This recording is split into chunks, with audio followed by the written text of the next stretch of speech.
In 2012, I was catapulted from my life as a registered nurse caring for patients in the hospital to that of being a bedbound patient myself.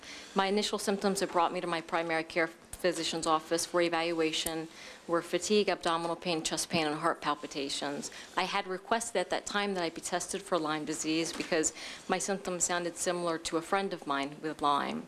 My test results returned as negative. My symptoms continued to accumulate and intensify. Severe neurological impairments manifested themselves, landing me in the emergency room with stroke-like symptoms and cardiac arrhythmias. My home quickly filled with medical equipment, a wheelchair, a cane, a bedside commode, and a shower chair. My fatigue became so profound, my husband had to carry me as I could no longer stand.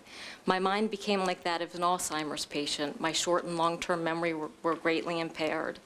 I lost the ability to recall words, the names of friends, the ability to perform the simplest of tasks. I developed seizures that required me to have round-the-clock care for an entire year.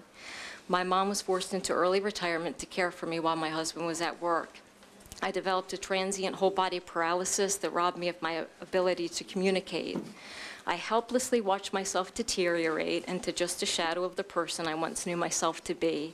At the age of 34, I was not living, just merely existing. In the midst of the chaos shuffling to various specialty doctors and receiving numerous diagnostics, I was intercepted by a friend who explained to me the inaccuracies of the Lyme disease test. It was through my friend's guidance and education I was finally properly diagnosed and I began treatment for Lyme disease. Sadly, my story is typical, as most patients with Lyme disease, as you can see, are misdiagnosed by physicians based on unreliable tests. After 4 years of treatment, which I continue with to this day, I am worlds better than I was, but I'm not 100%. Words cannot convey the devastation of this illness on a physical, mental, emotional, and financial level. I often think about where my life would be right now had the door not been shut prematurely to the possibility of Lyme disease based on a negative test result. I question where would I be in my life right now? Where would I be in my nursing career? How many children would my husband and I have?